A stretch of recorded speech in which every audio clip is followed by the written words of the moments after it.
y nos ayuda mucho a coordinar toda esta parte legal y de denuncia a Fundación El Roble, un amigo también, y doctor en Derecho Canónico con estudios en Derecho Civil. Entonces, estoy segura que lo que él nos pueda aportar va a ser de gran beneficio tanto a los que están dentro o fuera, ¿no?, de la iglesia. Entonces, ojalá lo puedan aprovechar mucho y que sean 4 horas, bueno, con su descanso, muy fructíferas.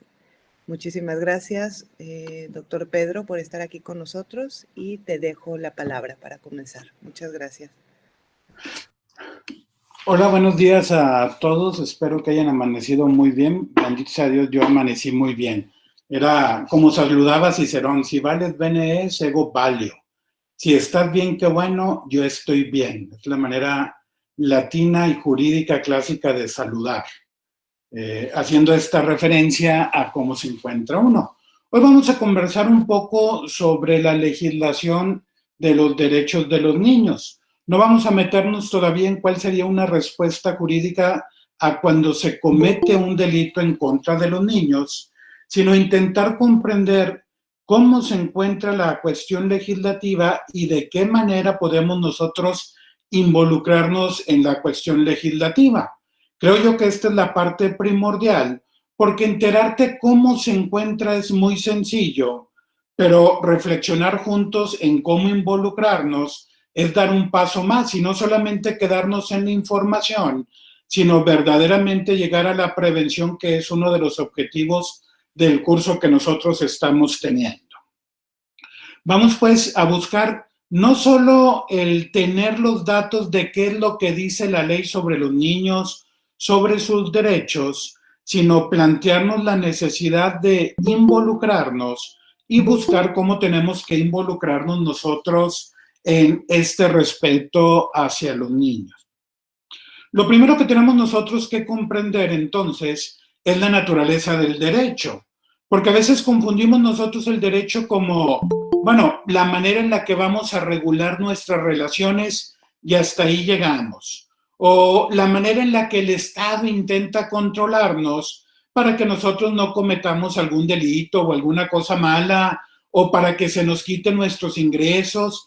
Va a depender desde dónde hemos tenido nuestro trato con la legislación para tener una concepción del derecho tal vez no apropiada y no adecuada.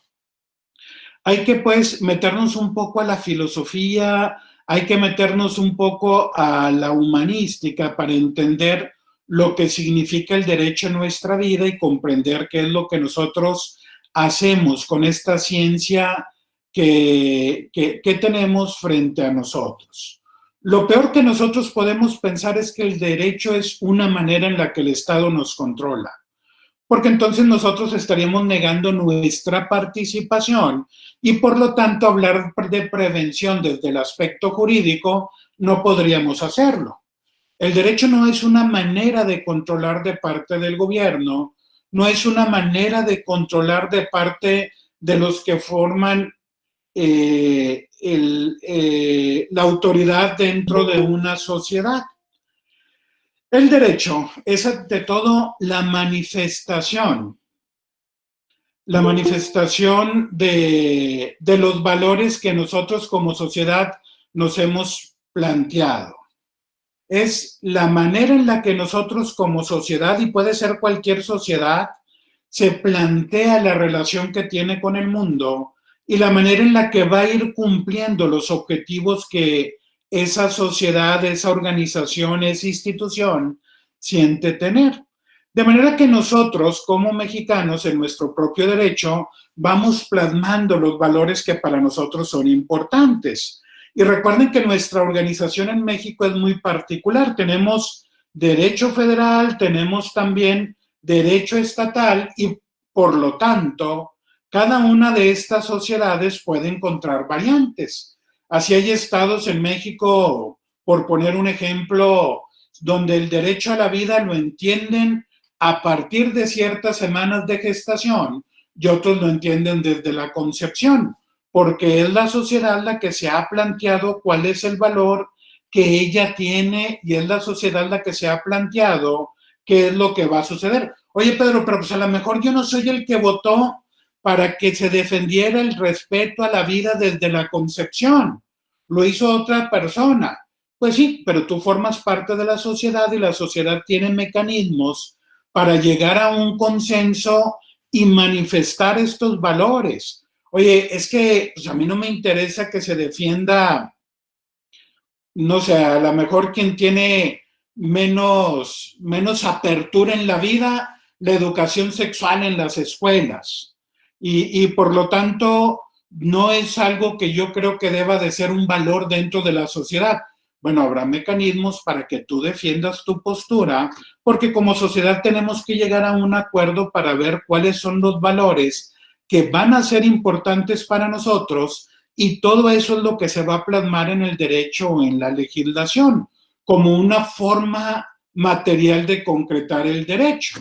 El derecho está por encima de la legislación en cuanto al que el derecho es aún más abstracto y más amplio que hablar sencillamente de la legislación, porque la legislación plasma el derecho de alguna manera, pero está limitada. En cambio, el derecho como concepto filosófico es mucho más amplio. Nos planteamos nosotros, pues, cuáles son estos valores dentro de la sociedad. Nos planteamos nosotros cuáles son las cosas que queremos nosotros tener dentro de nuestra sociedad como valores y qué es lo que vamos a defender. ¿Cómo se da esta participación en el derecho? A través de la participación política, y no de una participación política necesariamente partidista, sino una participación política en el sentido más puro de la expresión, que es la búsqueda del bien común. Nosotros nos vamos a involucrar en nuestra sociedad para poder nosotros plasmar verdaderamente los derechos que queremos, y no nada más dejarle a un poder o a otro o a una persona o a un grupo de personas que plasmen los valores de la sociedad. De hecho, si nosotros leemos la Constitución, vamos a encontrar que uno de sus artículos declara que lo expresado en la Constitución es la voluntad del pueblo mexicano, porque es la sociedad mexicana, después de dialogarlo y después de discutirlo, la que plasma en esta legislación concreta los valores que encuentra en el derecho. Si ustedes recuerdan, porque es la experiencia más cercana que tenemos, cuando salió la Constitución de la Ciudad de México, primero se tuvo que haber una asamblea constituyente, porque entonces son los representantes que eligió el pueblo y por lo tanto quienes alzan la voz en nombre del pueblo, recopilando lo que el pueblo quiere, lo que el pueblo necesita expresar, los que se ponen a dialogar para llegar a un consenso sobre los valores que serán importantes para aquella sociedad llamada Estado-Ciudad de México. Así como tenemos el Estado Libre y Soberano de Nuevo León, que tiene su propia constitución, cada uno de nuestros 32 estados tiene también su propia constitución. Y así como la Federación tiene su propia constitución, la Constitución de la República ha sido a través de asambleas constituyentes que dialogan para llegar a profundizar cuáles son los valores que tiene la sociedad nacional o una entidad federativa particular para plasmarlos en su propia legislación. Así pues, nuestra manera de ver el derecho no puede ser reduccionista, pensando que el derecho es sencillamente una manera en la que el Estado nos controla o la que el Estado quiere tener un dominio sobre nosotros, sino que nuestra concepción del derecho es siempre y será siempre una manera de entender que el derecho propone los valores de una sociedad. Y estos valores de la sociedad están siempre encaminados a partir de nuestra participación. Y nosotros, como estamos organizados, es en la división de poderes. Nosotros conocemos que tenemos un poder legislativo, un poder ejecutivo, un poder judicial, y cada uno tiene una manera de relacionarse con la ley. La ley no surge espontáneamente. La ley surge de la propuesta de valores que nosotros nos hacemos como sociedad, y cada uno de estos poderes se relaciona con la ley, se relaciona con el derecho, tiene esa relación con la legislación a partir de lo que nosotros mismos también nos hemos impuesto. No es generación espontánea, nadie nos la impone, sino nosotros con nuestra participación política, insisto, en el sentido puro de la misma, es que hacemos nuestra propia legislación, es que nos planteamos nuestro derecho, es que definimos nuestros valores y no nos quedamos nada más en el estrato de una sociedad primitiva que utilizaba el derecho para la solución de problemas. De hecho, actualmente se propone y se tiene bien en claro que el derecho no se refiere a cosas pasadas, sino a cosas futuras. Son pocas las leyes que son retroactivas y siempre tiene que haber ese espíritu de retroactividad, porque las leyes se plasman aquí y ahora para el futuro y no para solucionar situaciones pasadas. ¿Cuál es la relación que tiene cada poder con el derecho y con su concreción, que es la legislación, que son las leyes? Bueno, el poder legislativo, que nosotros escogemos cuando se da nuestra participación, también en la política partidista, y analizamos cada propuesta de cada candidato, es el que propone, el que lleva además a proclamarse las leyes. No le compete al presidente, no le compete a los juzgados, sino es a los legisladores, a tus diputados, a tus senadores, tanto a nivel local como a nivel federal, cada uno en su propia competencia, los que después de escucharte van a ir a dialogar para plasmar las propuestas concretas de la población en leyes, reglamentos y disposiciones necesarias. Lo que va a hacer el Poder Ejecutivo, en este caso el señor presidente, el señor gobernador, los alcaldes, es buscar la manera en la que se vele por el cumplimiento de las leyes que nosotros como nación, que las leyes que nosotros como Estado hemos emanado a partir de la manera en la que participamos a través de nuestros legisladores. Tenemos que quitarnos de nuestra mente para verdaderamente comprometernos en nuestra vida política, que son los legisladores los que a antojo hacen las leyes. No es así de sencillo.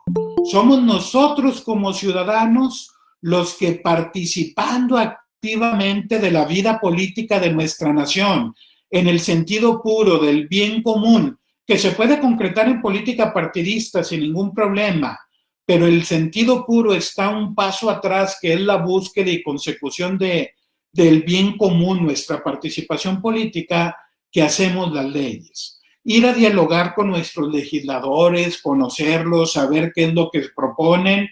Estamos muy cercanos a una participación política muy activa y muy concreta, que son estas elecciones tan importantes que vamos a realizar este año. Pues tenemos que hacerlo de manera informada, de manera concienzuda, de manera dialogada. Nosotros vamos a oír a los que son candidatos de nuestros distritos, vamos a escucharlos, pero también tenemos que hacernos escuchar por ellos, porque no podemos cederles nada más a su voluntad y a su propuesta la participación en la legislación, sino que involucrándonos y estando relacionados con ellos a través de los distintos mecanismos que tenemos, nos vamos a involucrar en la manera en la que se van a plantear los valores de la sociedad en la legislación concreta. Aplica lo mismo para el Poder Ejecutivo, que vela se cumpla lo dispuesto en las leyes y busca mecanismos para que se cumpla lo dispuesto en las leyes, y para el Poder Judicial, que va como un tercero imparcial a a decidir sobre los conflictos que se presenten en el respeto y en el cumplimiento de las leyes. Es pues de suma importancia que cada uno de nosotros nos tengamos que involucrar en la vida política de nuestra nación, de nuestro estado, de nuestra ciudad, porque parte de la prevención del abuso infantil es involucrarnos en la definición de los valores que tiene nuestra sociedad. Si para nosotros deja de ser importante la niñez, deja de ser importante todas aquellas personas que aún no han cumplido 18 años, pues vamos a ir relegando la atención que les ponemos y puede irse creando un ambiente donde se pueda abusar más fácilmente de la infancia, donde se pueda más fácilmente maltratar los derechos que ellos tienen y dejar de jugar un rol fundamental en la vida de la sociedad. La primera exhortación, si verdaderamente estamos participando de un curso de prevención de abuso infantil, yo no puedo meterme en la evaluación ahora, hablaré de ella como parte de un proceso, la valoración que se hace tanto de quien fue abusado como de quien abusó, como parte de un proceso judicial. Pero ahorita me estoy centrando en la cuestión de la prevención, que es uno de los dos temas de nuestro diplomado. Para lograrla, tenemos que involucrarnos, no solamente conocer nuestros derechos, sino involucrarnos verdaderamente en toda la naturaleza del derecho y en todo lo que implican la definición de los valores que como sociedad tenemos. No podemos dejarle sencillamente a nuestros legisladores, no podemos dejarle sencillamente a nuestros representantes que ellos sean los que tomen las decisiones. Nuestra única participación no puede ser no debe de ser en las urnas, aunque tenemos que participar en ellas. Nuestra participación también tiene que ser en el diálogo. No nada más esperarnos a que se dé el momento en el que, oye, ¿por quién voy a votar? ¿Cómo voy a votar? ¿Qué es lo que voy a decidir? Sino leer qué es lo que nos están proponiendo, qué es lo que nos están diciendo. Nosotros ir a encontrarlos, les decía hace un momento, no es nada más en una campaña el candidato diciéndonos cosas, sino también tiene que escucharnos y nosotros tenemos que hacernos oír. Tenemos experiencia en esto, por ejemplo, la gran importancia que tienen algunos sindicatos en la vida política, porque como ente corporativo se hacen escuchar sobre aquello que es importante para ellos en la sociedad. Así nosotros tenemos que realizarlo con quien comparte nuestra visión, tenemos que entrar en diálogo y tenemos que entrar en esta dinámica de prevención del abuso sexual, no solamente en cosas posteriores a la ley, sino desde la definición de los derechos que nosotros como sociedad tenemos importantes a la hora que se definen los valores. Esta pues es la introducción. Hablar desde el aspecto legal de prevención no es nada más el conocimiento de las leyes. Es necesario hablar de la naturaleza del derecho, de la importancia que tiene y la manera en la que nosotros nos vamos a involucrar con el derecho, que después se plasma concretamente este concepto abstracto en la legislación concreta.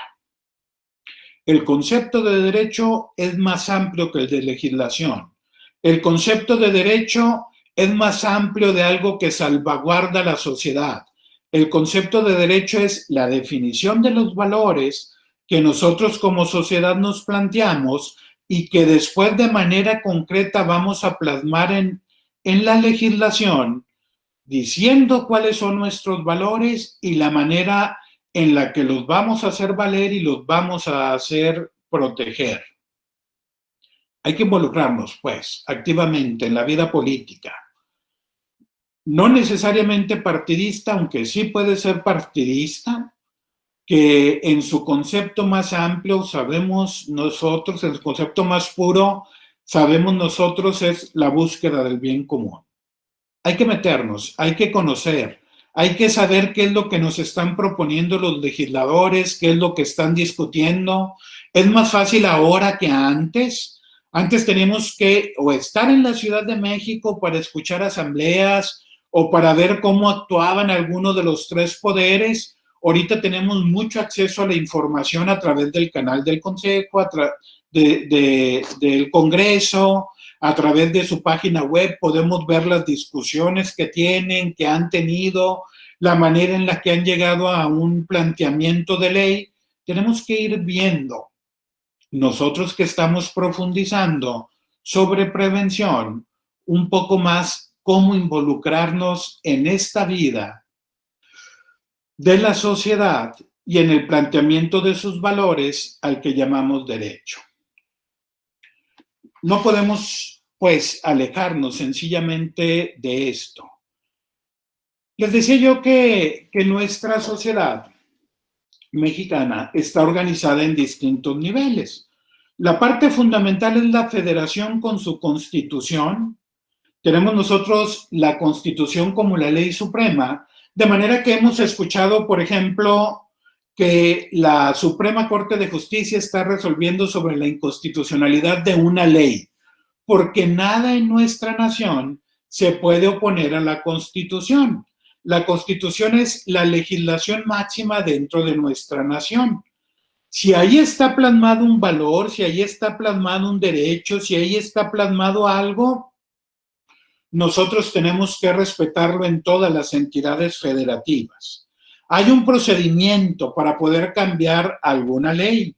Hay algún procedimiento para poder transformar, más para hablar de ley, algún valor que nosotros tenemos como sociedad y dejarlo atrás y ponerlo de otra forma, que ya lo hemos escuchado. Se propone en la Asamblea, ya sea de parte del Poder Ejecutivo, del Poder Legislativo o de ciudadanos, se discute, se manda a los estados, se espera que los estados lo discutan, emiten su opinión y solamente cuando hay un consenso grande es que se hacen esos cambios, porque la Constitución plasma los valores de toda la nación, no se puede oponer de ninguna manera, ni puede estar en contradicción de ninguna manera, ninguna ley inferior a ella, ni a nivel federal, ni a nivel estatal, ni los reglamentos municipales, que son la manera en la que se va concretando lo que se expresa en la Constitución. De hecho, hay leyes que dicen ley que reglamenta el artículo tal constitucional, ley que reglamenta tal cuestión, porque de la Constitución vamos bajando a cada cuestión particular lo que nosotros vamos a estar defendiendo como derecho y no podemos oponernos a ello. Luego, a la par de la Constitución, nosotros mismos en nuestro texto legislativo hemos dicho que van a prevalecer incluso sobre nuestra Constitución los convenios o tratados que firmamos a nivel internacional. Podemos nosotros considerarlos a la par o incluso por encima de la Constitución, porque nosotros mismos como país nos obligamos a respetar los convenios y los acuerdos internacionales. Nosotros decimos, oye, para mí es importante la participación a nivel internacional y yo quiero proponer cosas a nivel internacional, pero bueno, sí se hace a través del diálogo y a través de los consensos, que no vas a estar obligado a aceptar sencillamente porque sale un acuerdo internacional, sino que te vas a adherir a través de la firma de los mismos. De manera que como nación participamos de distintos convenios, de distintos acuerdos, y estos tienen prevalencia sobre lo dispuesto en nuestra Constitución. Tenemos la Constitución como norma suprema, pero la misma Constitución se pone en un lugar igual que el de ella e incluso prevalente sobre ella los acuerdos y convenios internacionales que firmamos. Para firmar un convenio o un acuerdo no lo decide nada más un poder, sino es a través del diálogo, es a través de la reflexión, es a través de la votación que se llega a firmar este convenio y este acuerdo. Es a través de esto que se firman los convenios y las participaciones que nosotros tenemos. De manera que el cuadro final de nuestra legislación, como una manera concreta de plasmar nuestros valores, es siempre acuerdos y convenios internacionales, el texto de la Constitución, que fue en el que decidimos respetar acuerdos y convenios internacionales, luego las demás leyes aplicables a partir de la organización que tenemos como república. Algunas en todo territorio nacional, como el Código Nacional de Procedimientos Penales. Ese aplica en toda la república. Otros aplican nada más en algunas entidades federativas, como por ejemplo el Código Penal del Estado Libre y Soberano de Nuevo León es distinto al Código Penal del Estado Libre de Coahuila de Zaragoza. Puede haber diferencias entre la manera que la cuestión penal se aborda en Nuevo León a la manera en la que se aborda en Coahuila, porque hay legislación estatal. Sin embargo, también hay una legislación federal para delitos muy concretos o situaciones muy concretas. Pensemos, por ejemplo, la cuestión del abuso sexual infantil. El Código Penal Federal tiene unas disposiciones sobre el abuso sexual infantil, pero este delito es del fuero común, es decir, le compete a cada estado. De manera que cada estado, además en su código penal, tiene legislación sobre el abuso sexual infantil, tiene legislación sobre la edad del consentimiento, tiene legislación sobre la violación, porque son delitos de lo que nosotros llamamos el fuero común. Se atienden en cada entidad federativa y no se recurre de manera primera al Código Penal Federal. El Código Penal Federal se reserva para los delitos del fuero federal, entiéndase, por ejemplo, la cuestión del terrorismo. El terrorismo no está plasmado, no se analiza a partir de los códigos penales estatales, sino a partir de la legislación federal. Y ¿y por qué viene la cuestión del abuso sexual infantil?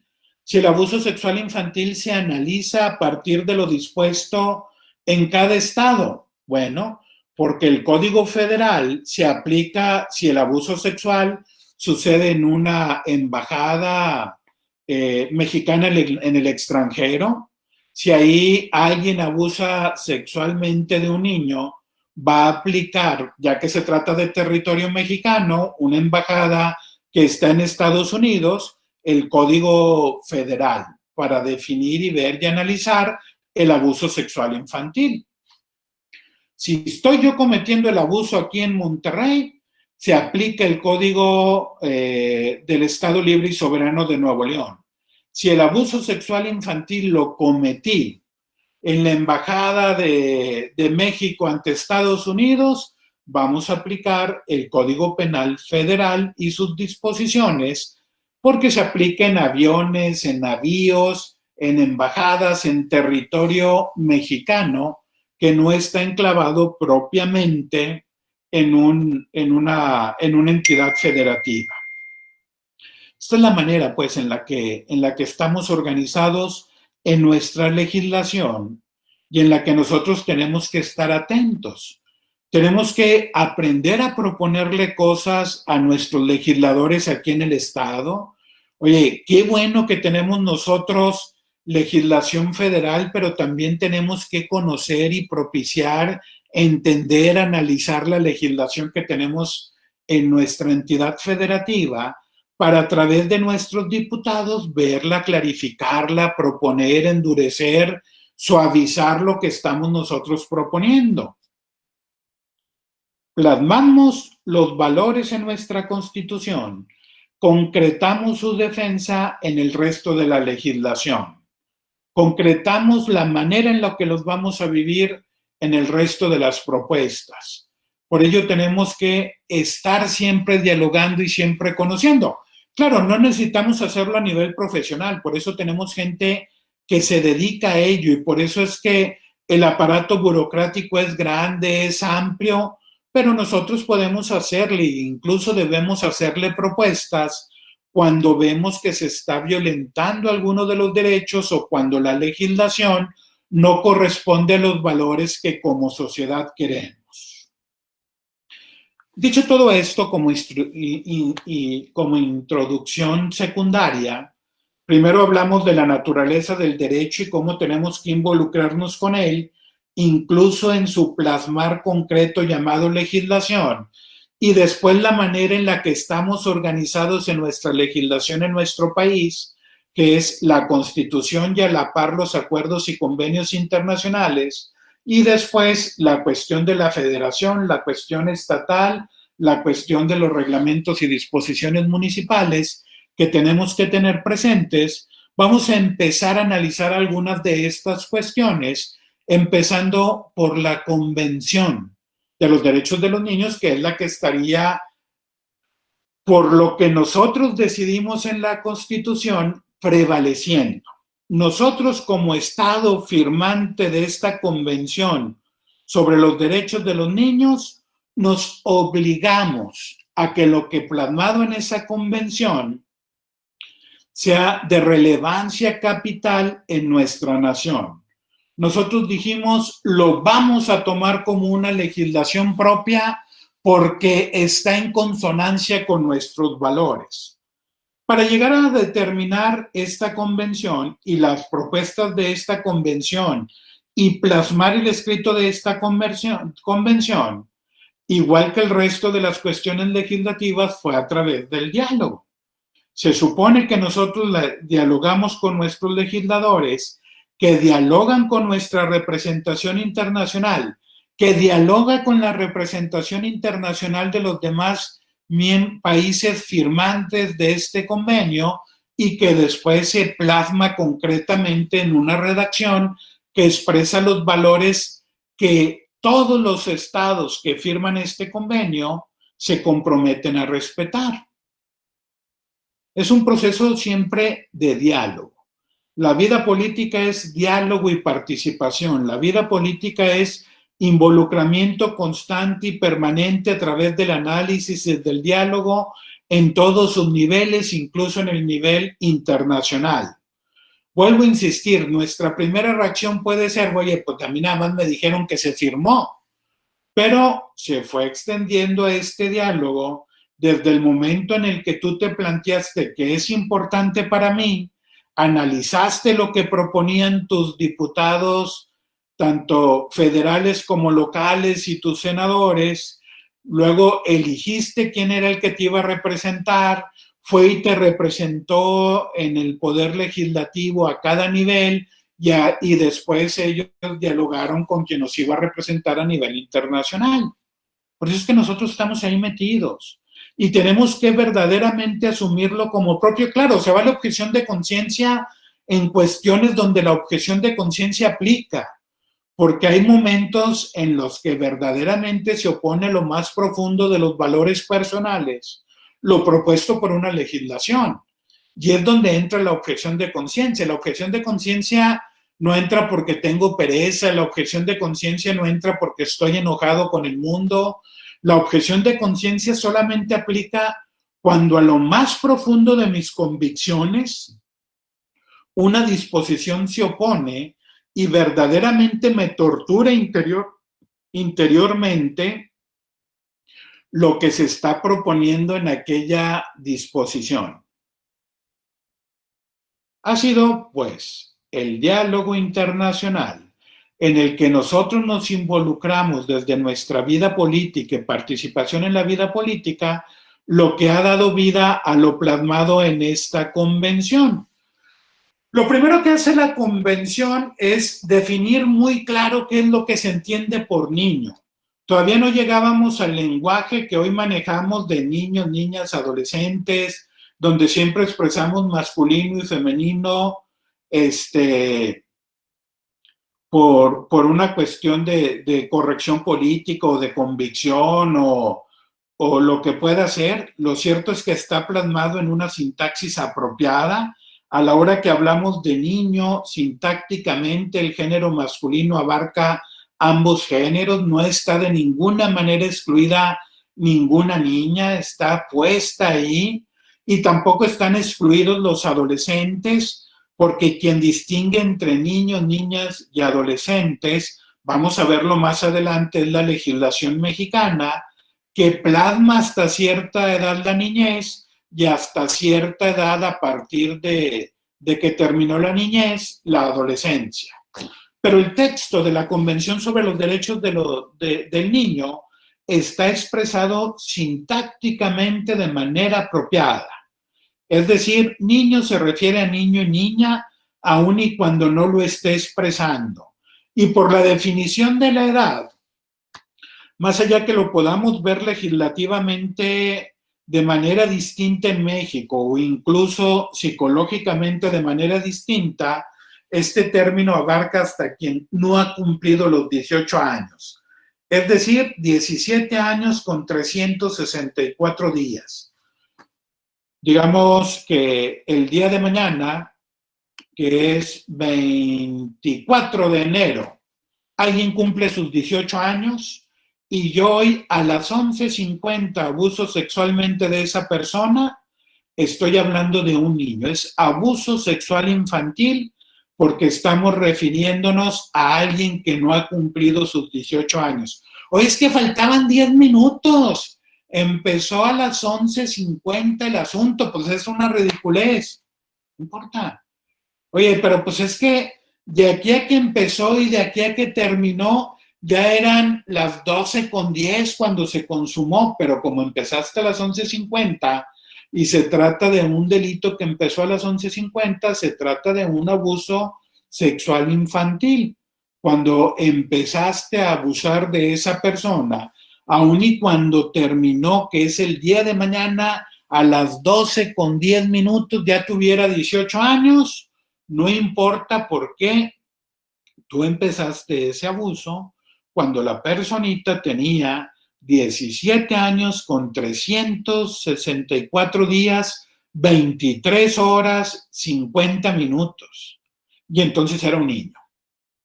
Se es niño hasta que se cumplen los 18 años. Se es infante hasta esa edad. Sí, por eso hablamos de alguien menor. 1 minuto es menor.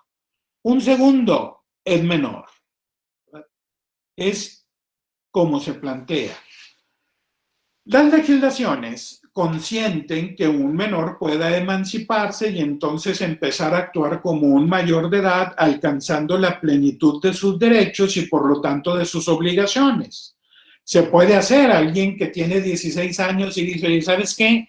Yo quiero emanciparme y empezar a decidir por mí mismo y tomar el control absoluto de mis derechos, de mis obligaciones, y por lo tanto que nadie tenga patria potestad sobre mí, ni siquiera mis papás, que por naturaleza y legislación deciden cuando se es menor en ciertos temas, se puede y lo consiente la Convención. ¿Sí? En virtud de la ley que le sea aplicable, haya alcanzado antes la mayoría de edad. O que un Estado proponga que se es mayor de edad a otra edad. Siempre se puede hacer porque eso sí lo consiente esta convención. La convención no dice es que se va a alcanzar la mayoría de edad al cumplir los 18. No, no dice eso. La convención dice que internacionalmente a todos los que firman esta convención se llega a ser, se sigue siendo niño hasta antes de cumplir los 18 años. Recuerden que de hecho es importante entender en verdad dice la cosa. Tenemos que comprender lo que en verdad está expresando y de ninguna manera expresa que la mayoría de edad se alcanza a los 18 años. No dice eso el texto, ¿verdad? Lo que el texto dice es que se es niño cuando se es menor de 18 años de edad. Hasta ese momento se sigue siendo niño. no se mete a definir la mayoría de edad, los procedimientos para alcanzar la mayoría de edad. ¿Y qué entendemos? ¿Por qué es importante la mayoría de edad? Para ver el goce, disfrute, ejercicio, defensa, práctica de los propios derechos de manera plena, de las propias responsabilidades de manera plena. Si tú haces algo contra alguien que está a 1 minuto de cometer 18 años, estás haciendo algo contra un niño. Así de fácil. Es el día anterior, es que, pues bueno, nos adelantamos por unas horas, no importa, es un niño. Y es la legislación lo tiene que ver como niño, aun y cuando nosotros en nuestro estado distingamos entre niños y adolescentes. Niños, niñas y adolescentes. Que sí lo plasma así nuestra legislación. ¿Cuál es la parte central, más allá de todos los derechos que puede estar proponiendo esta legislación de la Convención sobre los Derechos del Niño, que son importantes y son fundamentales? Hay una expresión muy clara y muy directa en el artículo 19 sobre la cuestión de la explotación, el abuso sexual hacia la infancia, hacia los niños, hacia la niñez. Todos los estados partes, nosotros somos estado parte, adoptarán todas las medidas legislativas, administrativas, sociales y educativas apropiadas para proteger al niño contra toda forma de perjuicio o abuso físico o mental, descuido o trato negligente, malos tratos o explotaciones, incluido el abuso sexual, mientras el niño se encuentre bajo la custodia de los padres, de un representante legal o de cualquier otra persona que lo tenga a su cargo. Estas medidas de protección deberán comprender, según corresponda, procedimientos eficaces para el establecimiento de programas sociales con objeto de proporcionar la asistencia necesaria al niño y a quienes cuidan de él, así como otras formas de prevención y para la identificación, notificación, remisión a una institución, investigación, tratamiento y observación ulterior de los casos antes descritos de malos tratos al niño y, según corresponda, la intervención judicial.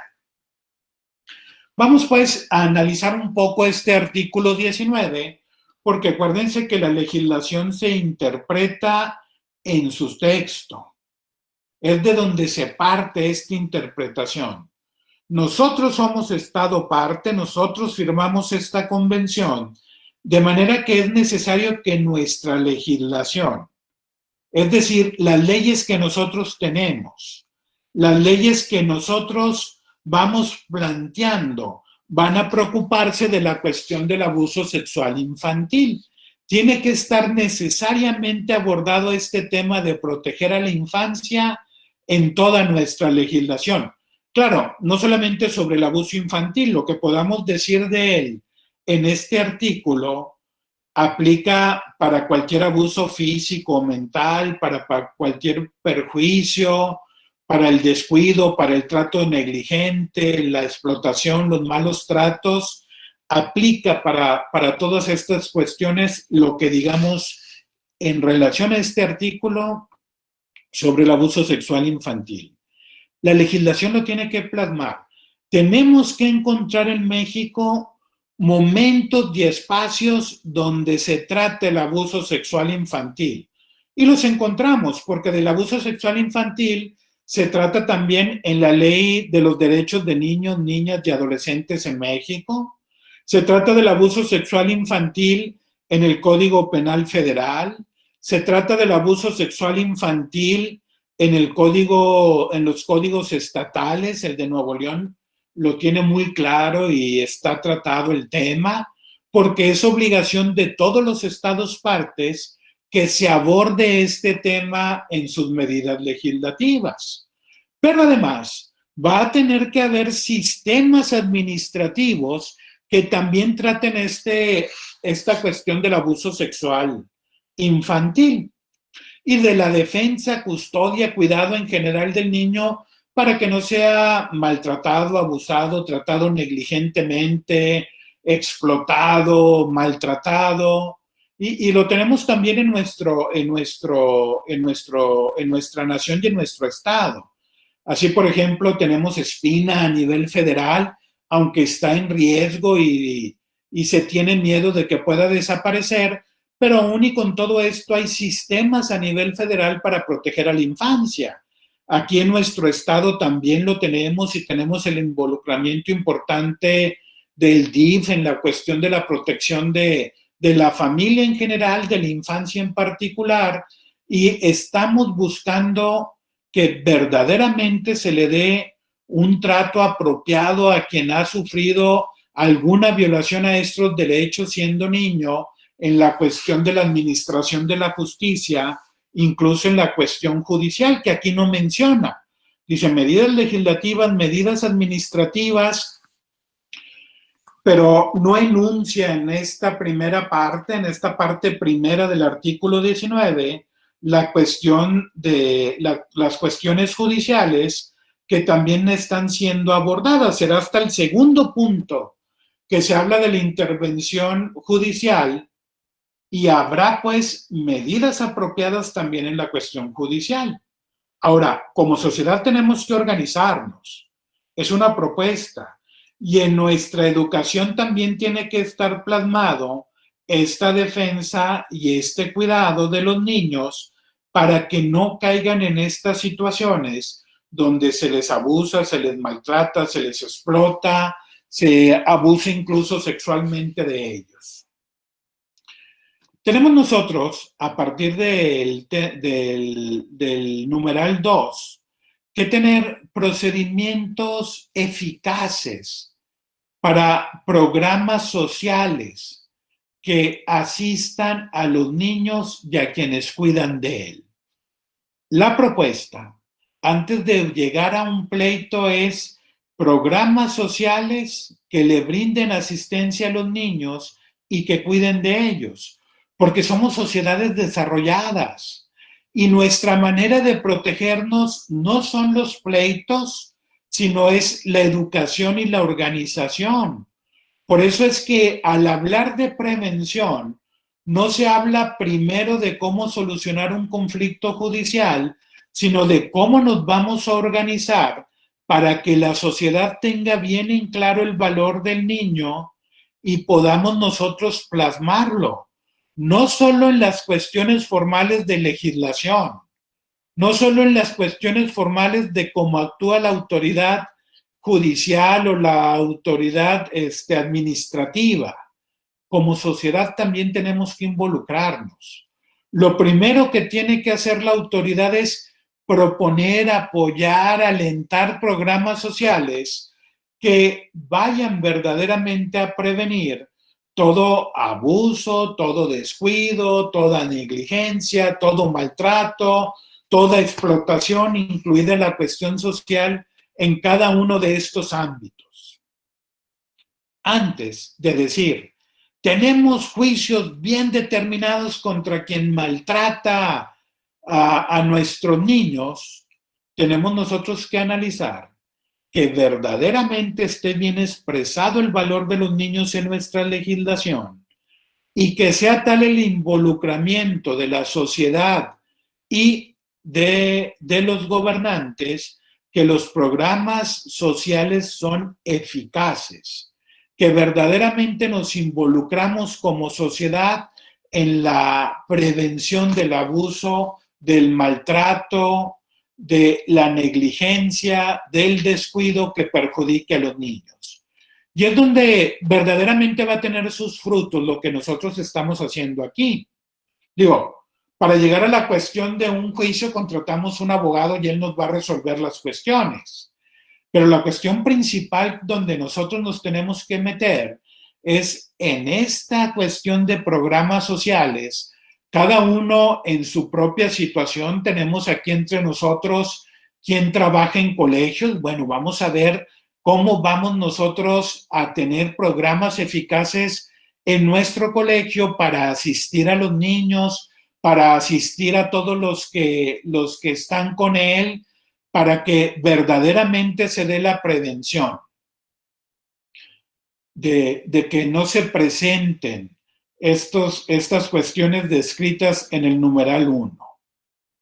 Oye, bueno, pues a lo mejor yo no soy ni maestra, ni estoy en un colegio, yo solamente soy una ama de casa, yo solamente soy una mamá, yo solamente soy un papá, que son labores grandísimas dentro de la sociedad y que no deben de meditarse ni siquiera acompañarse con ese solamente porque se trata de una responsabilidad grande. Bueno, ¿cómo voy a plasmar yo en aquellos que tengo a mi cuidado, que me están acompañando, que me están rodeando, hijos, nietos, personas que están viviendo y conviviendo conmigo, la importancia de los niños y del cuidado de ellos para que no sufran este tipo de situaciones que les hacen daño? Tenemos que involucrarnos, tenemos que meternos. Vuelvo a insistir una y otra vez, tenemos que participar. No podemos dejarle a terceros lo que nos corresponde como sociedad y más bien exigirles a nuestros gobernantes, a nuestros legisladores, a nuestros jueces, que acaten lo que nosotros como sociedad hemos establecido como valores que importan en nuestra vida. Es a través de la educación principalmente. Es a través de la educación como nosotros tenemos que llegar a establecer estos programas sociales. ¿Tiene que haber intervención en cuestión de crisis? Definitivamente. Como lo hace la Fundación El Roble cuando se presenta una persona que ha sido abusada sexualmente en la infancia. Pero incluso la misma Fundación El Roble se dedica a dar sesiones de formación y de información verdaderamente preventivas y que se conviertan en un movimiento social, en programa social que prevean que los niños sean de cualquier forma abusados, maltratados, explotados, descuidados o tratados con negligencia. Es la parte esencial de este artículo. Ya lo que sigue es secundario. Identificar, notificar, remitir, investigar, tratar, observar los malos tratos al niño y la intervención judicial. Es secundario no en cuanto que no sea importante, es de vital importancia, pero todo esto se va a evitar en gran medida cuando nuestros programas sociales y nuestro involucramiento personal y comunitario verdaderamente se da para respetar y cuidar los derechos de los niños, de las niñas, de los adolescentes en toda nuestra sociedad. No podemos, pues, quedarnos callados. No podemos quedarnos expectantes. No podemos quedarnos sencillamente esperando qué es lo que va a decidir, qué es lo que va a hacer, qué es lo que va a proponer la autoridad, sino tenemos nosotros que ver qué programas sociales queremos proponer. Y así me gustaría que algunos de ustedes que ya tienen experiencia en la cuestión de programas sociales nos pudieran compartir algo muy concreto que tengan en la institución o en la familia o en la sociedad. De manera que les pido que si a alguien les gustaría compartirnos algún programa social que tiene en su familia, en su institución o en su sociedad, se dé un minutito para hablar en este momento. ¿A alguien le gustaría participar?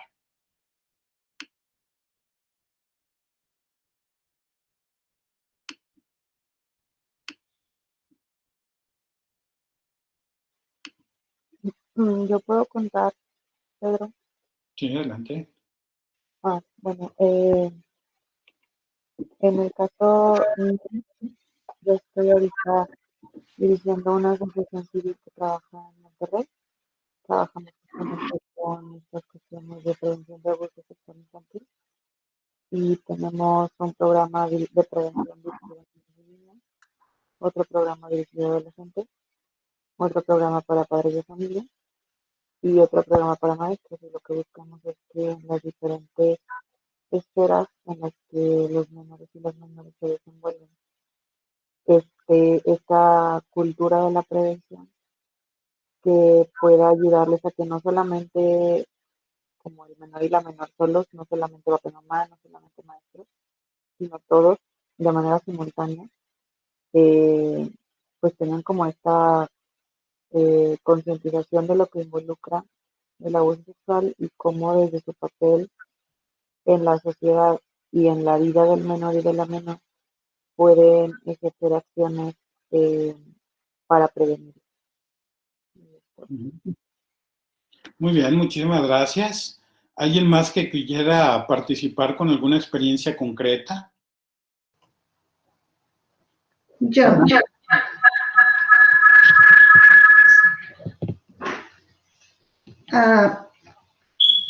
Yo soy María de Los Ángeles y estoy en Estados Unidos, Carolina del Norte, y aquí en todas las parroquias tenemos el sistema o el programa de Safe Environment, que es el medio ambiente seguro para los niños. Entonces, en todas las parroquias todo el personal necesita estar entrenado en ese programa para poder ir descubriendo posibles casos de abuso. Gracias a Dios no se han reportado casos de abuso, pero también no solamente el personal de la parroquia, sino los catequistas, las personas que están en los diversos ministerios. Y pues estamos en eso, constantemente estamos dando talleres muy cortos, desde luego, muy cortos sobre el cuidado de los niños, y cada 5 años nosotros tenemos que estar renovando ese taller. Así como las distintas instituciones en Estados Unidos, no solamente las eclesiásticas, sino cualquier institución en Estados Unidos tiene que tener un sistema de formación, de prevención, de reacción ante posibles hostigamientos, abusos, no solamente infantiles, sino a cualquier edad.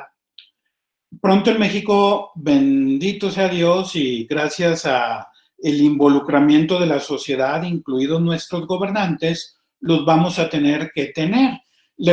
Más adelante vamos a hablar sobre la legislación cada vez más concreta, y hace poco hubo una reforma en el Código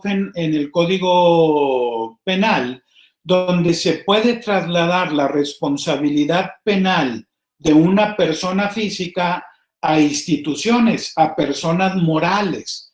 Es decir, si yo, Pedro, por ejemplo, que soy ministro de culto en el Templo de los Sagrados Corazones de Jesús y de María en el Uro, ahí tengo mi grupo de catecismo y abuso sexualmente de una niña del grupo de catecismo, como la ley va a decirme, oye, es que tú abusaste a partir de los medios que te dio la institución Iglesia Católica, porque es la manera en la que tuviste trato con aquella personita de la que abusaste, pues ella fue la que te propuso como ministro de culto, ella fue la que autorizó que tú dieras catecismo, por eso la responsabilidad penal y de reparación del daño también se traslada a la institución Iglesia.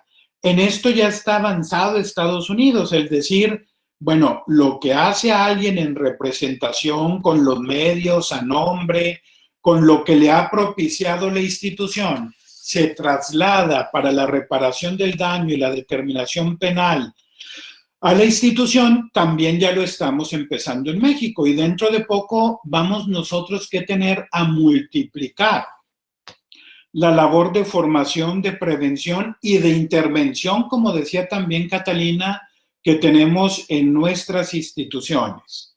Tenemos que avanzar y tenemos que ir profundizando. Quien aquí forme parte de un colegio, vaya teniéndolo en mente. Quien aquí forme parte de una asociación religiosa, vaya teniéndolo en mente. Quien aquí forme parte de una asociación civil, vaya teniéndolo en mente.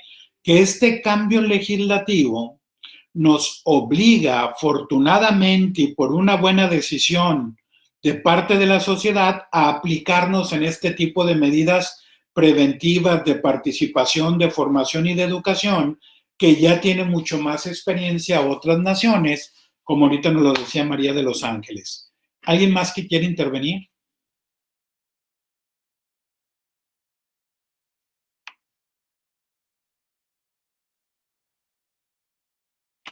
Insistimos en que la prevención es la clave. La prevención es lo que nosotros tenemos que movernos y tenemos que ver antes de meternos a discutir si es trato justo o no es trato justo, si se les trata con respeto a su dignidad a las personas que denuncian o no denuncian. Antes de llegar a ese tema es la insistencia, una y otra vez hasta el cansancio, de la prevención a través de la educación y a través del involucramiento verdadero de la vida política en cualquier nivel y en cualquier institución de la que nosotros estemos participando. No podemos, pues, renunciar a nuestra participación. No podemos renunciar a lo que nosotros queremos ni pretendemos hacer. Tenemos que meternos y tenemos que estar ahí. Es donde nosotros nos vamos a encontrar con nuestra legislación propia, ya no la internacional que tenemos nosotros, sino vamos a empezar a hablar de nuestra Constitución, que ya más o menos nosotros la conocemos y la tenemos presente. La Constitución, pues, es el top, es el punto clave de nuestra legislación. Y claro, vuelvo a decirles y recordarles que en la misma Constitución nosotros decidimos que los convenios y tratados internacionales legítimamente firmados, suscritos de los que participamos, también están a este nivel, incluso destacan sobre la Constitución. En distintos momentos habla sobre los niños, las niñas, la niñez, la adolescencia, la Constitución. El primero es la cuestión educativa. En el artículo 3, nosotros tenemos bien en claro que el interés superior de la infancia, el interés superior de niños, de niñas, de adolescentes, de aquellas personas menores de 18 años, es siempre el acceso a la educación. El acceso a conocer lo que ellos son, lo que ellos viven, lo que ellos representan, a su valor en la sociedad, a su valor intrínseco como seres humanos, más allá de otras convicciones que puedan tener filosóficas, religiosas o cualquiera que pueda ser. Es a través de los servicios educativos como les vamos a transmitir esto a nuestros niños, niñas y adolescentes. Por eso la educación forma parte del respeto al interés superior de la infancia. Tenemos nosotros, pues, que conocer qué es lo que se les propone en los servicios educativos gratuitos de nuestra nación, que si bien todavía no llegan como derecho constitucional hasta la cuestión profesional, sabemos nosotros que afortunadamente ya tenemos un sistema educativo gratuito hasta la formación profesional, que no nada más tiene que ser técnico, tiene que ser también una formación y una educación en cuestión de valores, de derechos, como la recibíamos los que somos más grandes, que tenemos nuestras clases de civismo. Y en el civismo se nos enseñaba el valor a la patria y el valor a los derechos y el valor a la manera en la que la patria está organizada. Desafortunadamente, la formación cívica ha ido perdiendo espacios por la formación técnica, por la formación científica, por la decisión de educar mucho en capacidades y competencias, pero no podemos olvidarnos como sociedad de la cuestión de la educación ética, la educación cívica, el amor a la patria, el amor a la sociedad, el amor y participación activa de lo que nosotros estamos viviendo. Es una obligación del Estado. Nosotros solitos nos lo impusimos. Recuerden que cuando hablo Estado en abstracto, no estoy hablando de gobernantes, estoy hablando de todos los que formamos la nación.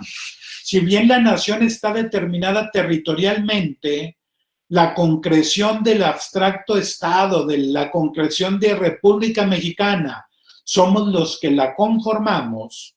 Una de las cosas que priorizamos, pues, como Estado, es la educación y tenemos que analizarla y tenemos que suplir las carencias que se puedan presentar en la formación organizada que nos propone nuestras instituciones educativas.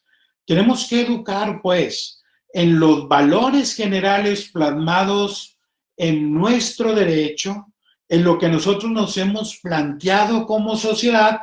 Ya después vendrá la educación de las convicciones propias de cada uno, porque cada uno puede optar por una corriente filosófica, cada uno puede optar por una doctrina religiosa, cada uno puede sencillamente declararse ateo y no tener interés y no sucede nada, pero aún así, nuestros servicios educativos tendrían que hablar de los derechos, de los deberes, de la manera en la que se tiene que respetar y salvaguardar a los niños, a las niñas y adolescentes en nuestra nación.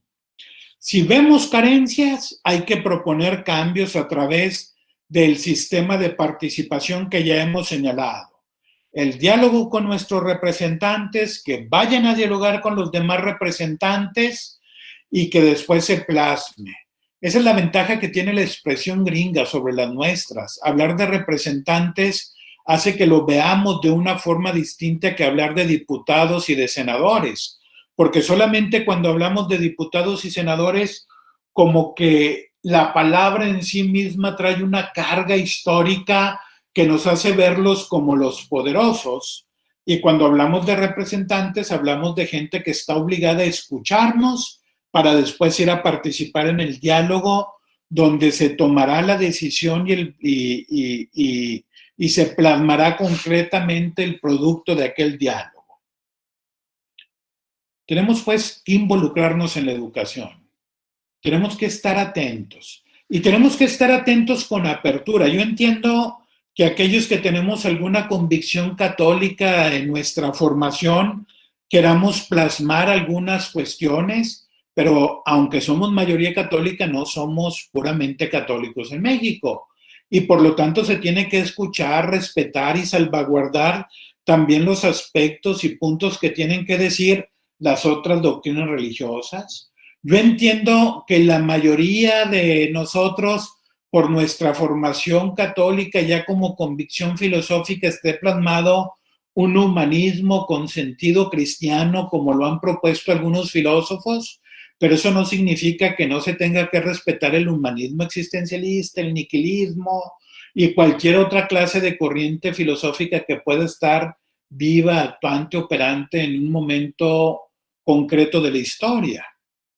Yo entiendo que algunos de nosotros podamos irnos por un partido, aquí me excluyo, yo no tengo una participación partidista, pero suponiendo que la tuviera, yo puedo decidir libremente ser panista, perredista, morenista, el partido que sea, ¿verdad? Uno nuevo, uno que estoy formando, uno que estoy plasmando, pero eso no significa que nos cerremos a escuchar a los demás. Tener interés superior por los derechos de los niños, niñas, adolescencia, plasmárnoslo como algo importante, va a hacer que nos involucremos en los servicios educativos y nuestro Estado continúe proporcionándolos y nosotros subsanando las cuestiones que ahí puedan estar carentes.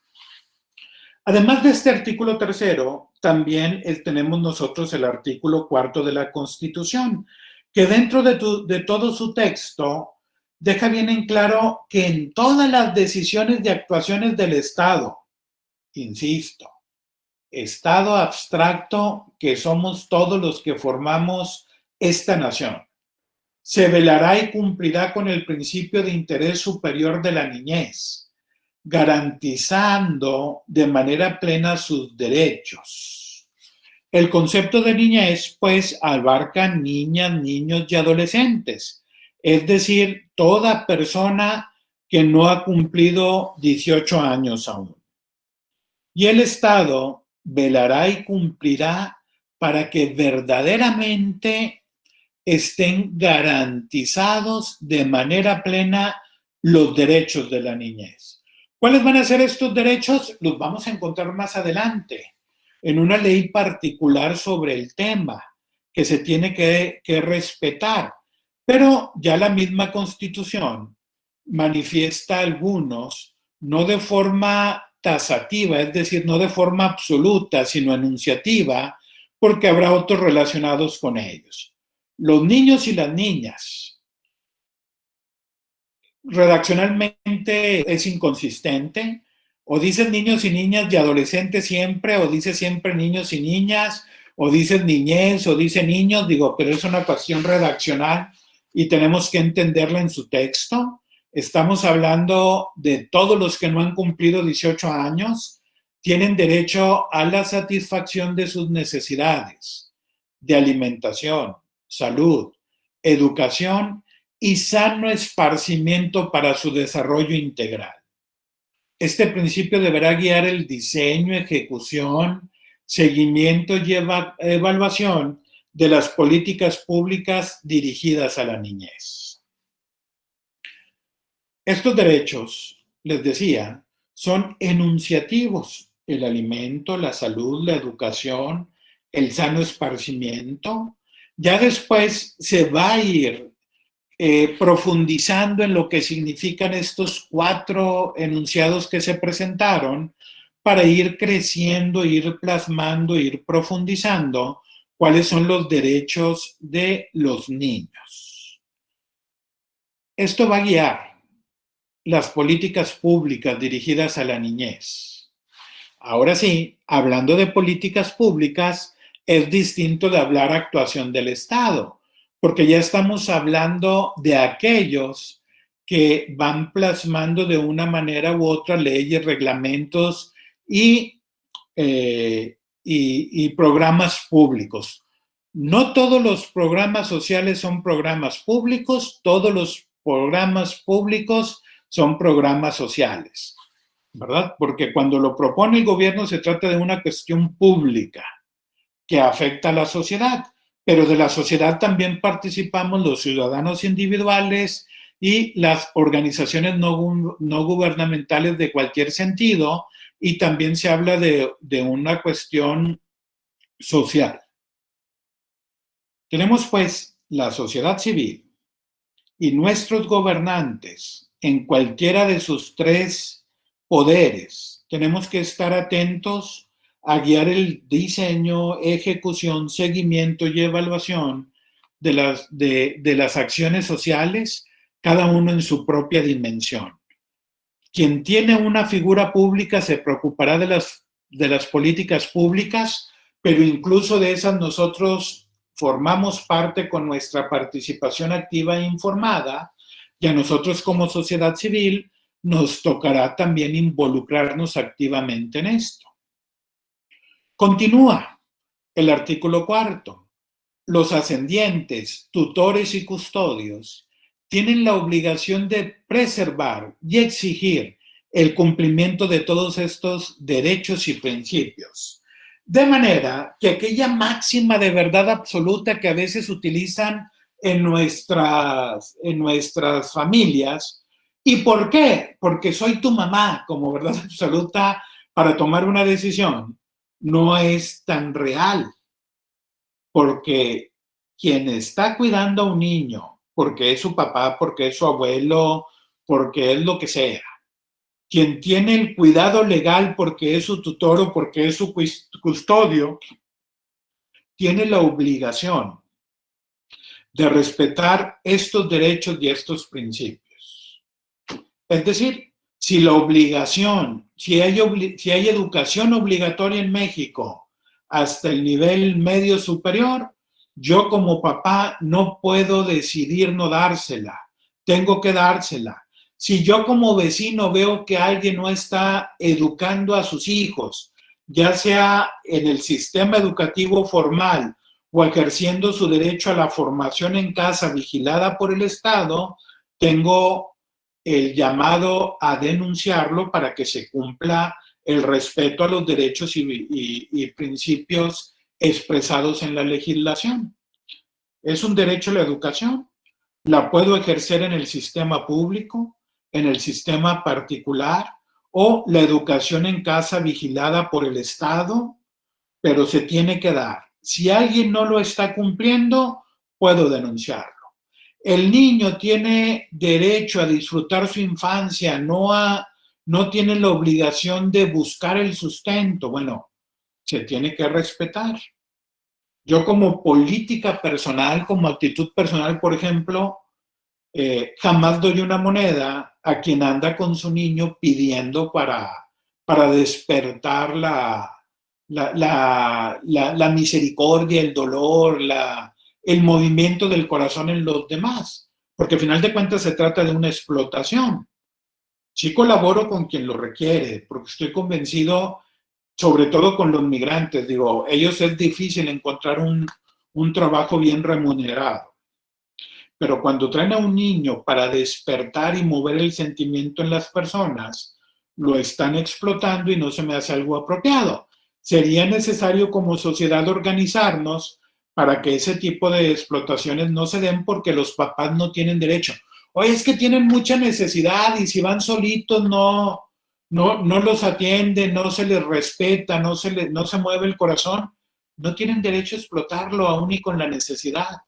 No hay ese derecho porque los ascendientes están para cuidar, para acompañar, para educar, para hacer valer los derechos de los niños. El Estado otorgará facilidades a los particulares para que coadyuven el cumplimiento de los derechos de la niñez.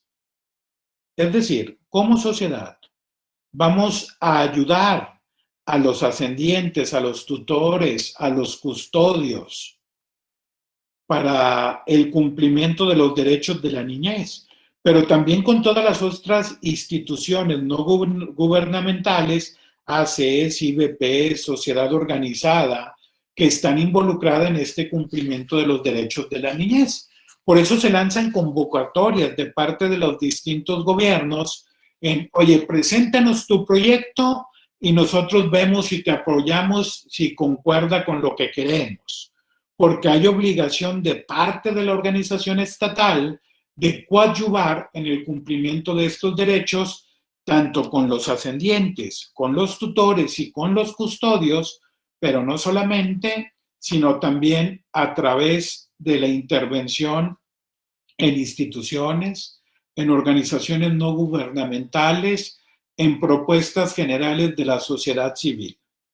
De nuevo me gustaría, porque a lo mejor algunos no estamos enterados de esto, que alguien nos platicara, en especial si alguien tiene una ACE, si alguien es parte de un colegio, si alguien tiene alguna organización que defienda los valores, los derechos de los niños, de qué manera el Estado ha coadyuvado con ustedes. Es decir, de qué manera se han obtenido recursos, qué planteamiento se ha tenido que presentar. A lo mejor ahorita Catalina que nos hablaba de su organización y decir, bueno, yo me he presentado con el DIF, yo me he presentado con Espina, yo me he presentado con Gobernación, o alguien que esté en un colegio diga, bueno, es que de repente la SEP nos da una partida especial si nosotros tenemos tal formación en nuestro colegio. Ver de qué manera ha coadyuvado con quien está comprometido en esto el Estado. ¿Alguien le gustaría compartirnos algo? Adelante, Lupita, por favor. Bueno, buenos días. Bueno, soy directora de una OSC que agrupa instituciones educativas públicas y privadas, que tiene se llama Educando en Red. Previamente se llamó Proyecto Red Papás México, que somos hermanos de un proyecto colombiano que se llama Red Papás Colombia. y lo que buscamos es defender justamente los derechos de los niños y de los adolescentes a través de acciones focalizadas en el adulto para darle herramientas para justamente pues defender eso de los niños y los adolescentes, y trabajamos en las instituciones educativas, forman parte ahorita 60. Nos ha apoyado el gobierno municipal de San Pedro en presupuesto participativo.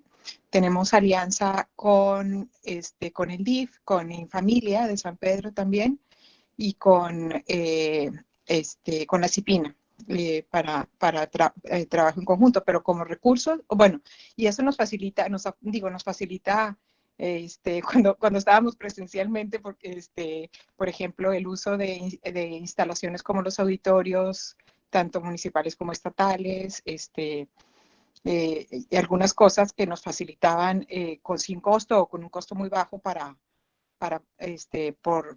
tener alianza con ellos en esto, pero como donativo tal, hemos recibido un presupuesto participativo de San Pedro que nos permitió equiparnos con equipo de cómputo para estas sesiones que tenemos. Bueno, ahorita las tenemos en línea, pero las teníamos presenciales con representantes de todos los colegios escuelas y colegios y universidades. ¿De qué manera manejaron el acercamiento con el municipio de San Pedro, Lupita? Hubo una convocatoria y llenamos el formato de la convocatoria, nos citaron a presentar en X número de minutos el proyecto, lo presentamos, lo evaluaron y decidieron, o sea, ahí ese día que lo presentamos, pues presentaron muchísimas organizaciones, hicimos fila, o sea, en el horario que te tocaba, y luego decidieron ellos, o sea, tenían representantes ciudadanos y entre ellos votaron a qué proyecto se les iba a apoyar. ¿De la convocatoria te enteraste por la publicación en el periódico oficial, por la página web, por el cabildeo de parte de tu institución? Nos enteramos tanto por medios electrónicos, o sea, o sea, que estuvo publicándose en municipio, digamos, o sea, en medios electrónicos del municipio, y también, pues, porque estamos metidos en eso y te vas enterando por otras organizaciones y demás, ¿no? De las convocatorias. Muy bien, muchas gracias, Lupita. Al contrario. ¿Alguien más que tenga experiencia en el apoyo de parte del Estado en este tipo de acciones? Fernanda primero, por favor. Fernanda Contreras.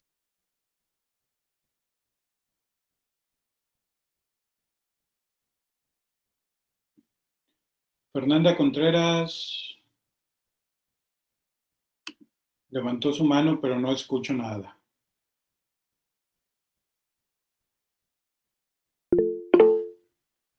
No se escucha. Debe ser tu micrófono, Fernanda, se me hace, porque aquí no está bloqueado.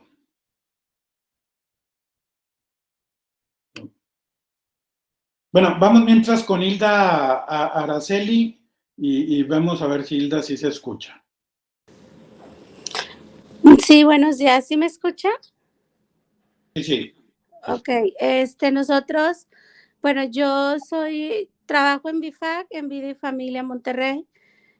Yo ahí soy la coordinadora de la Casa Hogar, entonces tenemos la participación con instituciones como el Instituto de la Mujer, con el DIF, con el Poder Judicial, o sea, con las instituciones que nos canalizan a las embarazadas. Trabajamos con adolescentes cuando están embarazadas y a nosotros nos regula Casas Hogares, que viene siendo Procuraduría.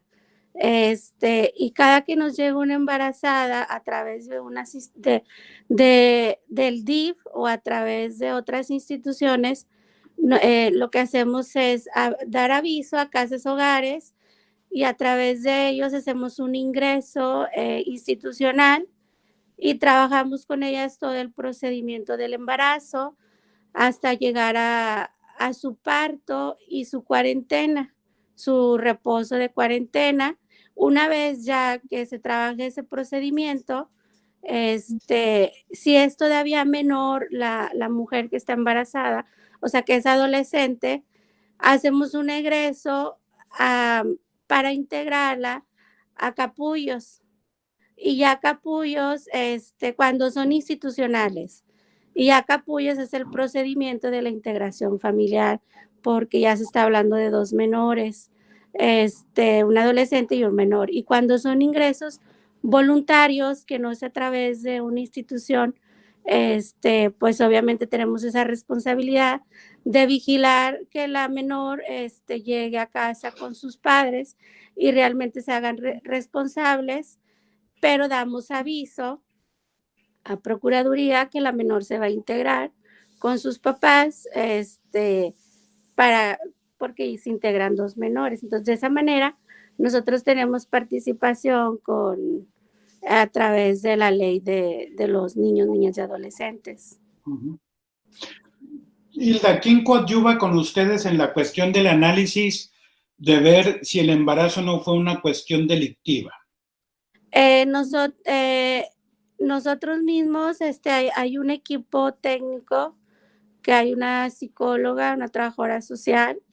En la entrevista clínica, pues, nos damos cuenta acerca del abuso. Cuando es propiamente voluntario, cuando ya viene trasladada o integrada a través del DIF, pues obviamente ya nos dan el aviso a través de los reportes psicológicos y sociales, y a través de ahí pues ya nos estamos enterados. Pero también nosotros recibimos a mujeres con abuso sexual, no nada más menores, sino también adultas. Y ellas mismas pues se trabaja esta manera del abuso, porque pues a veces el abuso, su embarazo es pues por un abuso. Sí, pero la mayor incluso puede decidir no denunciar, pero por el bien mayor de la infancia, por el bien supremo de la infancia, si se encuentra un abuso en un niño, la idea es que todos busquemos también la denuncia y que se actúe. Sí, cuando es un adolescente que es a través de DIF, o sea, a través de Procuraduría, ya hay una denuncia previa. Y nosotros estamos en resguardo, o sea, tenemos al adolescente tanto por su situación de embarazo y por su resguardo.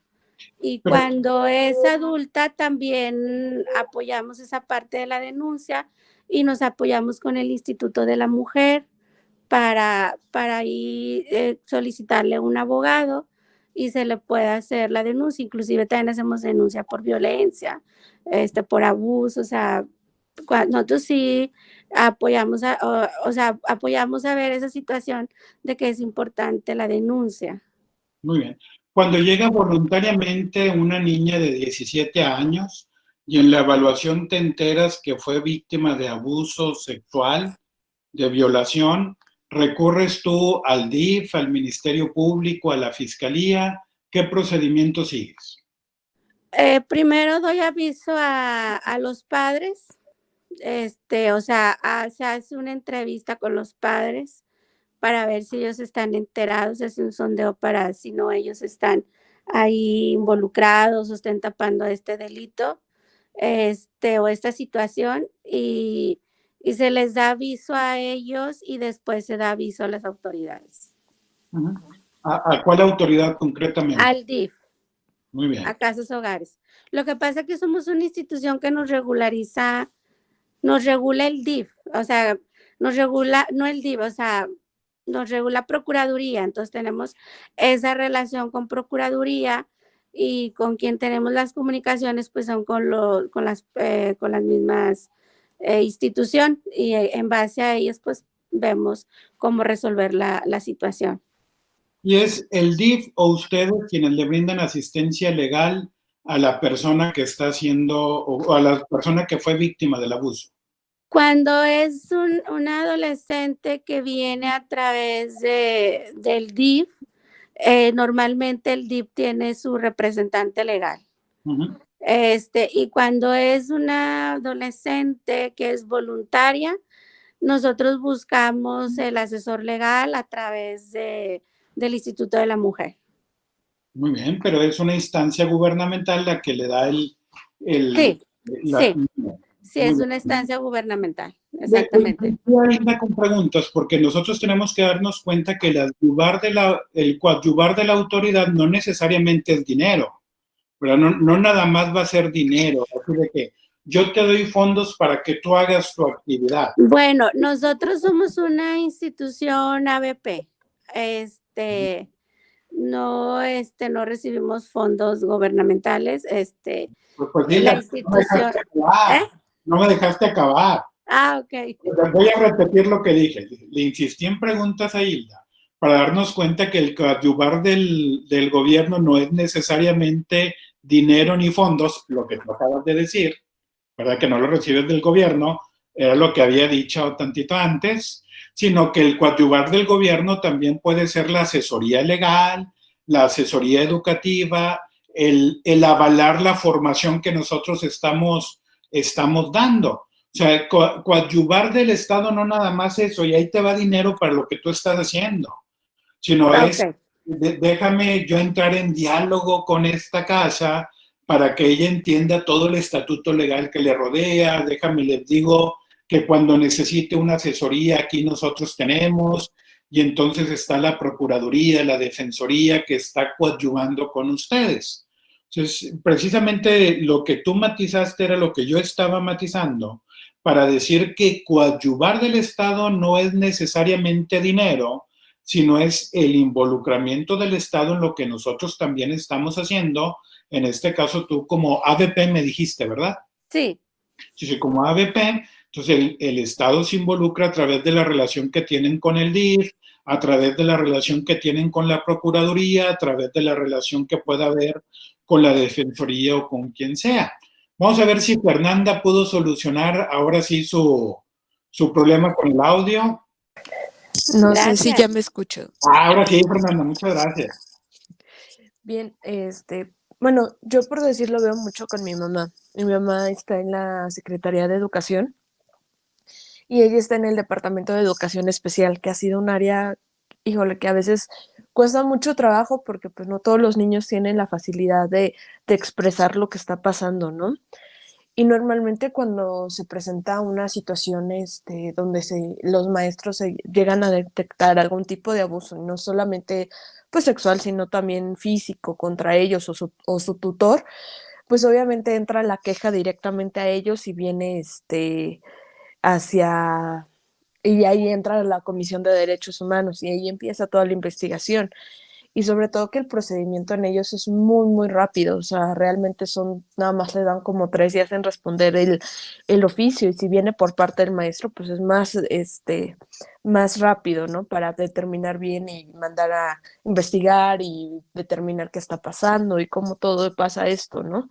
Normalmente yo luego le ayudo a mi mamá con lo que son eventos para lo de las pláticas de prevención, sobre todo en ellos, que a veces es sumamente complicado determinar cómo puedes tú detectar un comportamiento de este tipo, ¿no? De abuso, de cuando los niños pues a veces presentan discapacidad hasta en hablar, en expresar sus emociones o tienen ese retraso, ¿no?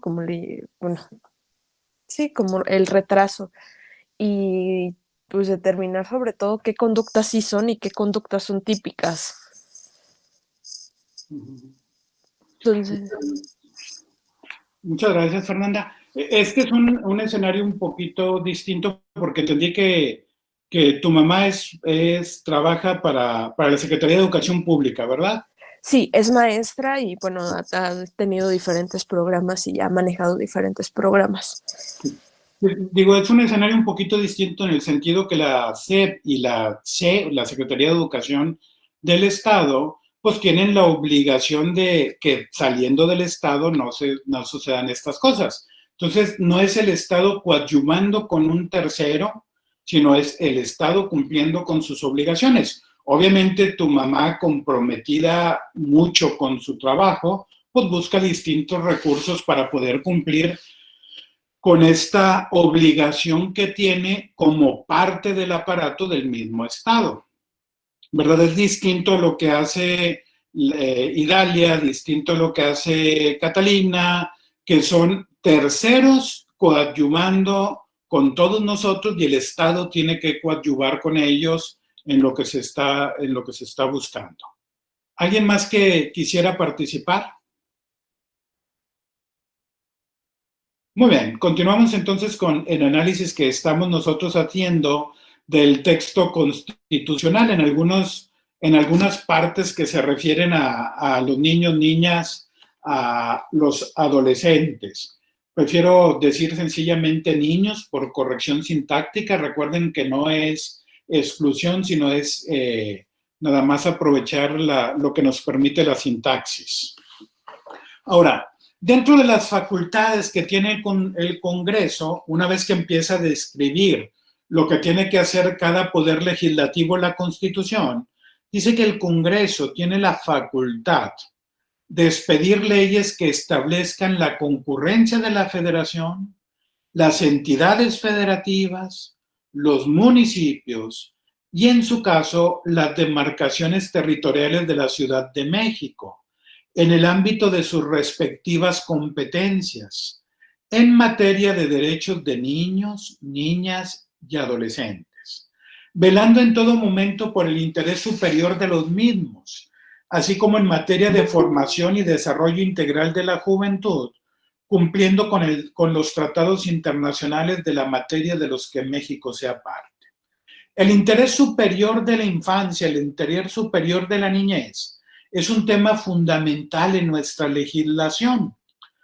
El texto de la Constitución es el que está publicado formalmente por el Congreso, ¿verdad? Que buscan actualizarlo en su página web. Ahí todavía no cambian lo de las demarcaciones territoriales de la Ciudad de México, porque pues ya no son tales.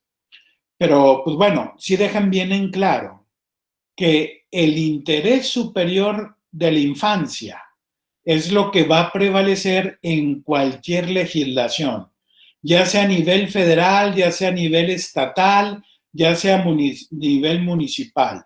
Por eso es concurrencia de la federación, es a nivel nacional.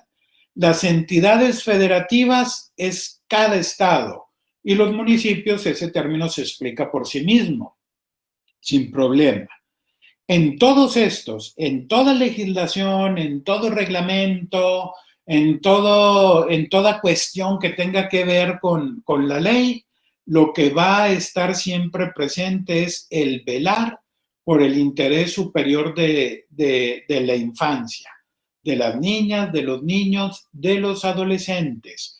Y claro, después agrega la juventud, entendiendo que ya son jóvenes quienes ya han cumplido 18 años hasta una determinada edad que no señala propiamente esta ley.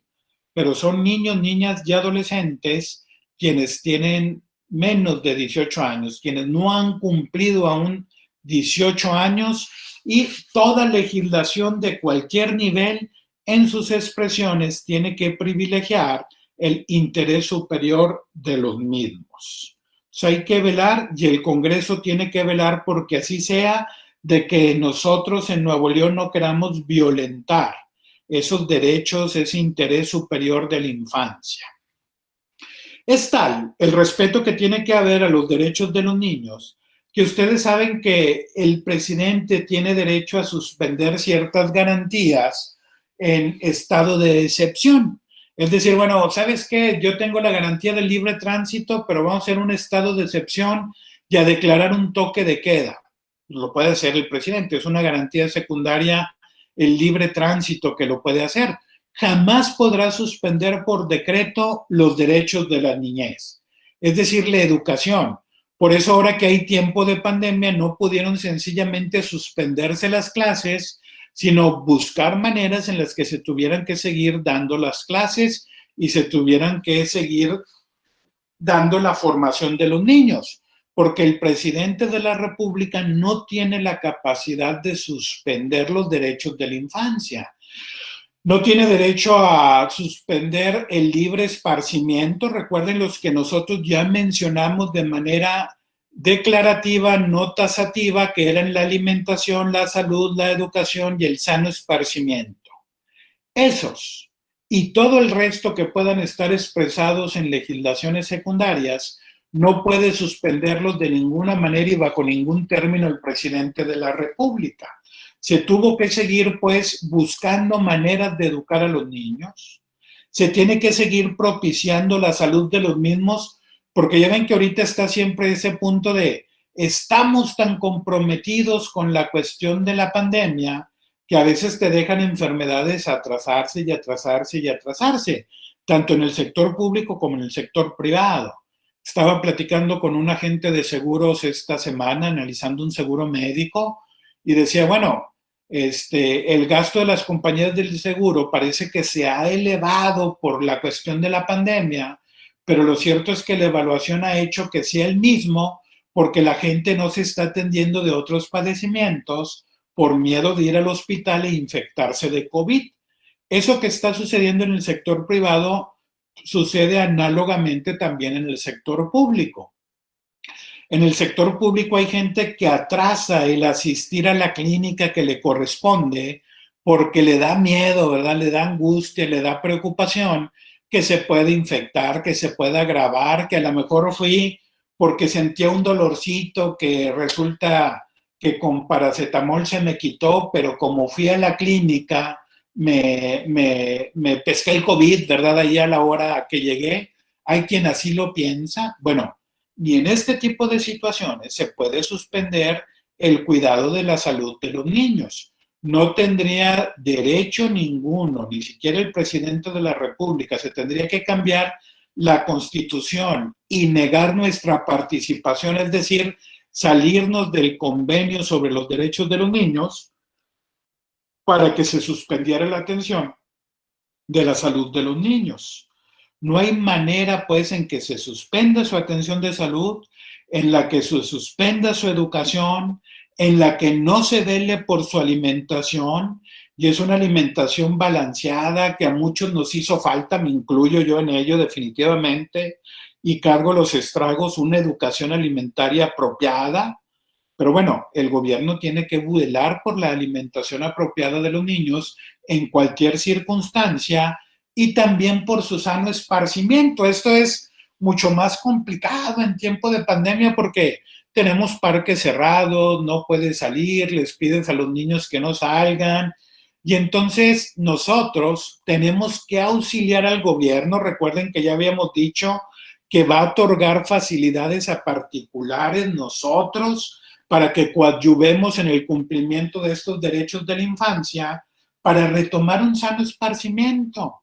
Oye, la lotería, los juegos de mesa, el ejercicio en casa. Decía alguien, imagínate que la pandemia nos hubiera pescado en los 80, cuando no teníamos internet.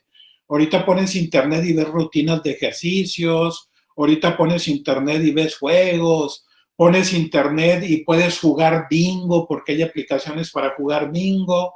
El sano esparcimiento se sigue presentando porque no solamente se da en un parque, no solamente se da en un centro recreativo, sino hay maneras también de que se siga cuidando y manteniendo el ejercicio, el uso de la mente, la distracción, la recreación, este espacio de desestrés de otras formas diversas, y nosotros tenemos que coadyuvar mucho en eso. Tenemos que estar trabajando mucho en las propuestas de sano esparcimiento de la infancia en este tiempo tan complicado que estamos viviendo, porque de ninguna manera, bajo ninguna circunstancia, se pueden suspender los derechos de la niñez. Solamente es a través de renunciar, de salirnos de este convenio que hemos firmado y transformar el texto legislativo. Otro tema importante va a ser la cuestión del sistema integral de justicia para adolescentes, es decir, quienes tengan 12 años cumplidos y menos de 18 años. Es decir, desde hoy que cumplo mis 12 años hasta, como dijimos, se garantiza el día anterior también a cumplir los 18. Ahí se es adolescente, no se puede aplicar el mismo sistema de justicia que para mayores, porque la manera en la que se relaciona, en la que vive, en la que está el adolescente presente, es diversa a la del adulto. Entonces tenemos nosotros que tener un sistema garantista de justicia para ellos. Tenemos que tener un sistema donde se comprende de manera distinta los delitos cometidos porque se asume que no siendo mayor de edad, se asume que no habiendo recibido todavía toda la educación obligatoria que tiene el Estado, donde se asume que apenas está formando sus valores, sus principios, no está actuando con la misma conciencia de alguien que alcanzó la mayoría de edad aquí en nuestra nación a partir de los 18 años. Por eso es que el sistema integral de justicia debe de ser diverso para los adolescentes. La manera en la que yo contemplo los delitos puede ser la misma, es decir, la parte que se dice sustantiva de la cuestión penal, donde se definen los delitos, donde se definen también las transgresiones administrativas, donde se definen las obligaciones. Puede ser incluso la misma, pero la manera en la que lo voy a abordar, esa sí tiene que ser distinta. El ideal es que sea integral y que por lo tanto el código penal que se utilice sea diverso, el procedimiento que se utilice sea diverso. Nosotros ahorita estamos muy metidos en el que el procedimiento sea diverso, no el código penal, y que la manera en la que alguien que se ve afectado en sus derechos después de un juicio sea diverso. Por eso hablamos de un tutelar de menores y no un centro de reclusión, un centro de privación de la libertad, no un centro de readaptación social, sino una tutela. Es decir, el Estado, dándose cuenta que la formación y el acompañamiento tradicional no ha servido para que el adolescente asuma y viva los valores propios de nuestra institución, de nuestra, perdóneme, sociedad, tutela a aquella persona. Eso debería de ser lo que nos transmite el título que utiliza la tutela de menores, ¿verdad? El tutelar de menores. El Estado que asume durante un tiempo la formación y el acompañamiento de aquellas personas que cometieron un delito durante su adolescencia para acompañarles, para ayudarles a comprender los valores de nuestra sociedad, para ver que hayan recibido la formación adecuada.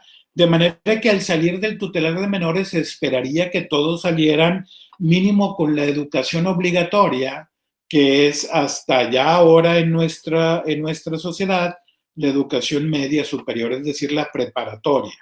Esperaríamos que un sistema integral de justicia lo propusiera, que el tutelar no fuera nada más, bueno, aquí estás encerradito y aquí te ponemos alguna rutina, sino vemos tu educación, vemos tu acompañamiento, vemos tu alimentación, vemos tu recreación. Lo mínimo es estos derechos ya expresados, es decir, a la hora que se priva a un adolescente de su libertad, no se le va a privar como castigo, se le va a privar como acompañamiento del Estado que va a velar por su alimentación, por su salud, por su educación y por su sano esparcimiento.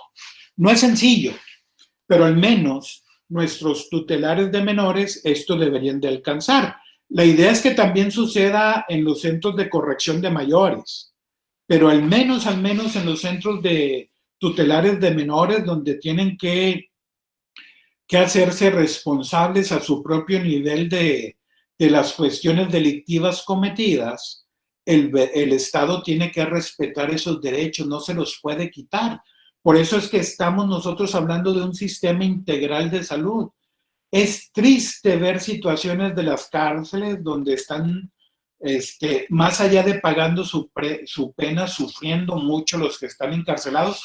Claro, no van a un parque de diversiones.